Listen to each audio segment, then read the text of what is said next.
మళ్ళీ వైఎస్ఆర్సీపీ పార్టీ అధికారంలోకి వస్తే అమరావతి నుంచే పరిపాలన చేస్తారని చెప్పేసి నిన్నటి రోజున సజ్జల రామకృష్ణారెడ్డి వేటి న్యూస్ ఎన్నికలో స్పష్టం చేయడం జరిగింది. మళ్ళీ యూటర్న్ తీసుకోవడం ఏంటి అని చెప్పేసి ప్రజలందరూ ఆశ్చర్యపోతున్నారు. మరి ఇదే అంశానికి సంబంధించి పూర్తి విషయాలు తెలుసుకోవడానికి మనతోన్నారు senior journalist doctor Bharat Reddy garu. Sir నమస్కారం అండి. నమస్తే అండి. సార్ మొన్నటిదాకా చూసుకుంటేనేమో వైజాగ్ వెళ్ళిపోతున్నాము, అంటే గెలిస్తే మేము వైజాగ్ నుంచే పరిపాలన చేస్తామని 2024 ఎన్నికల్లో జగన్మోహన్ రెడ్డి గారు చెప్పడం జరిగింది. ఋషికొండ ప్యాలెస్ కూడా మనం చూసుకున్నాం, ఆయన ఉండడానికి ఏర్పాటుగా అక్కడ చేసుకున్నారు. మళ్ళీ ఇప్పుడేమో సజ్జల రామకృష్ణారెడ్డి గారు మాట్లాడుతూ 29 ఎన్నికల్లో మేము గెలిస్తే అమరావతి నుంచే పరిపాలన కొనసాగుతుందని చెప్పి చూస్తున్నారు. ఏంటంటారు ఈ డ్యూయల్ స్టేట్మెంట్స్? చంద్రబాబు నాయుడు గారు గతంలో అమరావతి రాజధాని చట్టం చేసినప్పుడు అందులో ఇది మెన్షన్ చేయలేదు, అంటే కేంద్ర దీంట్లో చట్టంలో చేయలేదు. దానివల్ల వీళ్ళు మార్చుకోగలిగారు. పునర్విభజన చట్టంలో అప్పటికి రాజధానికి సంబంధించిన అంశం లేదు. రాజధాని డిసైడ్ అయిన తర్వాత అంటే పునర్విభజన చట్టంలో ఆంధ్రప్రదేశ్కు రాజధాని ఏర్పాటు చేస్తామని చెప్పారు, కానీ ఎక్కడ ఏర్పాటు చేస్తామని చెప్పలేదు. చంద్రబాబు నాయుడు మొదటిసారి సీఎం అయ్యాక 1 సంవత్సరం పాటు కసరత్తు చేసి మధ్యలో ఉండేటట్టుగా అమరావతిని నిర్ణయించడం జరిగింది. అది అసెంబ్లీలో బిల్లు పెట్టడం జరిగింది, అక్కడ పనులు ప్రారంభించడం జరిగింది. ఎప్పుడైతే వైసీపీ అధికారంలోకి వచ్చిన తర్వాత దాన్ని మార్చడం జరిగింది. అయితే ఇప్పుడు ఈ మాట అనడానికి ప్రధాన కారణం ఏంటంటే, ఈ ప్రమాదాన్ని పసిగట్టిన చంద్రబాబు నాయుడు అమరావతి నిర్మాణాన్ని వేగంగా పూర్తి చేస్తూ మరొక అంశాన్ని కీలకంగా మనం చూడాల్సింది ఏంటంటే, క్యాబినెట్ తీర్మానించడం జరిగింది. అమరావతి రాజధాని అని చెప్పి క్యాబినెట్ తీర్మానించి ఆ తీర్మానాన్ని పునర్విభజన చట్టంలో చేర్చామని చెప్పి పార్లమెంట్కి పంపడం జరిగింది. అంటే ఇంకా ఎటువంటి అవకాశం లేదన్నట్టు. రేపు వచ్చినా జగన్మోహన్ రెడ్డి వచ్చినా ఇంకోరు వచ్చినా ఎవరు సీఎం అయినా ఇక దాన్ని మార్చడానికి వీల్లేదు. ఎందుకంటే పార్లమెంటు మళ్ళీ మార్చాలంటే పార్లమెంటు నుంచి తీసుకురావాల్సిన అవసరం ఉంటుంది. పేర్లు మార్చాలన్న, రాజధాని మార్చాలని. దానికోసం అందుకే ఇక్కడ ఏకగ్రీవ తీర్మానం, ఏకగ్రీవం అంటే క్యాబినెట్లో ఆమోదించి దాని నుంచి పార్లమెంట్లో చట్టం చేయమని పార్లమెంట్కి పంపించడం జరిగింది. పార్లమెంట్లో ఏదైతే పునర్విభజన బిల్లు ఉందో ఆ బిల్లులో దీన్ని యాడ్ చేసినట్టయితే అమరావతి రాజధాని అని ఇక నీకు మార్చడానికి వీల్లేదు. దీన్ని పసిగట్టిన వైసీపీ నాయకులు ఈ విధమైన వ్యాఖ్యలు చేసి ఉంటారు. ఎందుకంటే నిన్నమన్నటి వరకు కూడా ఎవరు కూడా దాన్ని మేము చేసింది కరెక్టే అనే రీతిలో మాట్లాడారు. 3 రాజధానుల నిర్మాణం కరెక్టే అని నిన్నమన్నటి వరకు మనం చూసినట్టయితే అమరావతి మీద ఎంత విషయం చల్లారో మనం చూడొచ్చు. అమరావతిని వైసీపీ నాయకులు, వైసీపీ అనలిస్టులు, వైసీపీ సాక్షి టీవీకి వచ్చే వాళ్ళు కూడా ఏ విధంగా మాట్లాడారు. అమరావతి అంటే అది వేశ్యల రాజధాని అని చెప్పి ఇలాంటి మాటలన్నీ మాట్లాడిన వీళ్ళు ఇప్పుడు ఎందుకు మారారంటే, ఖచ్చితంగా అది పునర్విభజన చట్టం అవుతుంది. చట్టం అయిన తర్వాత మనం ఏం చేయలేం.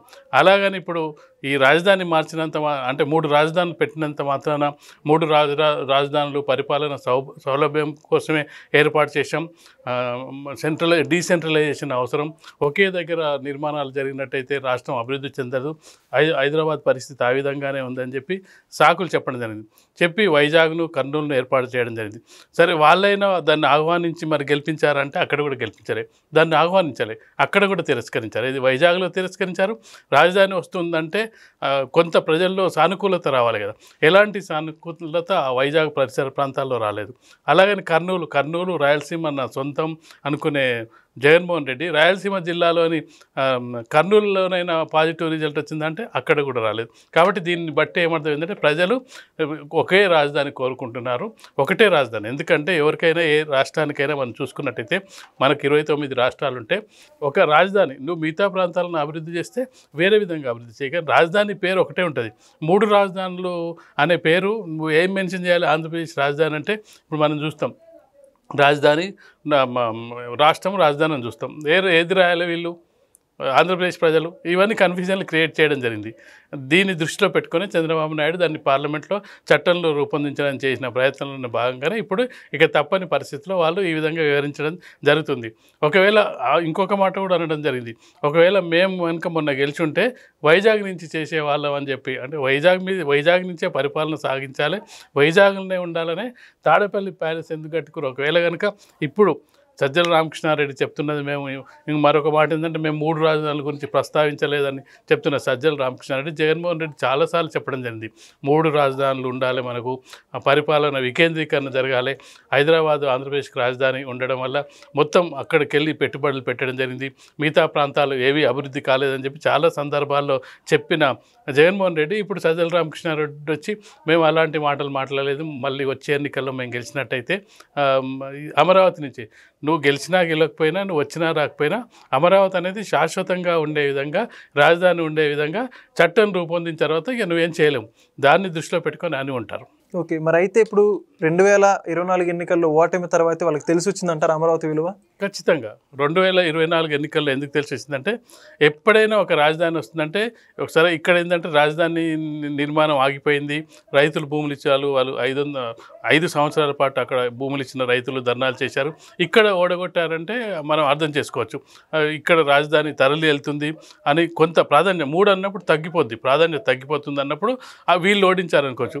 కొత్తగా రాజధాని వస్తుందని చెప్పి వైజాగ్ ప్రజలు గెలిపించాలి కదా, మాకు ఎవరికైనా ఆనందం ఉంటుంది కదా, మా దగ్గరికి రాజధాని వస్తుంది. ఒక జిల్లా మండలాని కోసమే ఈరోజు గ్రామాలు పోటీ పడుతున్నాయి, మా ప్రాంతాన్ని మండలం చేయాలి, మా ప్రాంతాన్ని జిల్లాగా చేయాలి, మా ప్రాంతంలో అసెంబ్లీ నియోజకవర్గం చేయాలని పోటీ పడుతున్న సందర్భంలో ఒక రాష్ట్ర రాజధాని ఒక పార్టు అంటే మొత్తం కాకపోయినా ఒక పార్టు వైజాగ్ వస్తుంటే ఆ వైజాగ్ పరిసర ప్రాంతాల్లోని ప్రజల్లో 4 జిల్లాలు, ఉత్తరాంధ్రకు సంబంధించిన 4 జిల్లాలు, ఆ 4 జిల్లాల ప్రజలు ఎందుకంటే ఇంత దూరం రావడం కంటే మనకు దగ్గర అవుతుంది అనేది ఆనందం వ్యక్తం చేసి అన్నీ గెలిపించాలి కదా. అలాగే కర్నూలు వాళ్ళైతే గతంలో ఆంధ్ర రాష్ట్రం ఉన్నప్పుడు కర్నూలు రాజధానిగా ఉండే, కర్నూలు ఆంధ్రప్రదేశ్ ఏర్పడిన తర్వాత అది ఇక్కడికి తరలి రావడం జరిగింది. కర్నూలు వాళ్ళు కూడా మొదట్లో మాకు రాజధాని కావాలనే డిమాండ్ చేశారు, ఎందుకంటే మాకు గతంలో ఆంధ్ర రాష్ట్రం ఉన్నప్పుడు మాకు రాజధాని ఉండే, ఉమ్మడి ఆంధ్రప్రదేశ్ ఏర్పడిన తర్వాత హైదరాబాద్కు తరలించబడింది. ఇవన్నీ దృష్టిలో పెట్టుకుంటే ఖచ్చితంగా కూడా మనం ఇది సాధ్యం కాదు, దీన్ని ఇక సాధ్యం కాదు, టెక్నికల్గా సాధ్యం కాదు, ప్రజల దృష్టిలో పలచనైపోయినా ప్రజలు కూడా ఇప్పుడు ఓటమిలో మనం చూసుకున్నట్టయితే 1,00,000 కారణాల్లో ఇది కూడా ఒక ఓటమి, వైసీపీ ఓడిపోవడానికి ఇది కూడా ఒక కారణంగా మనం చెప్పొచ్చు. Thank you. Please subscribe to Leo News for more videos.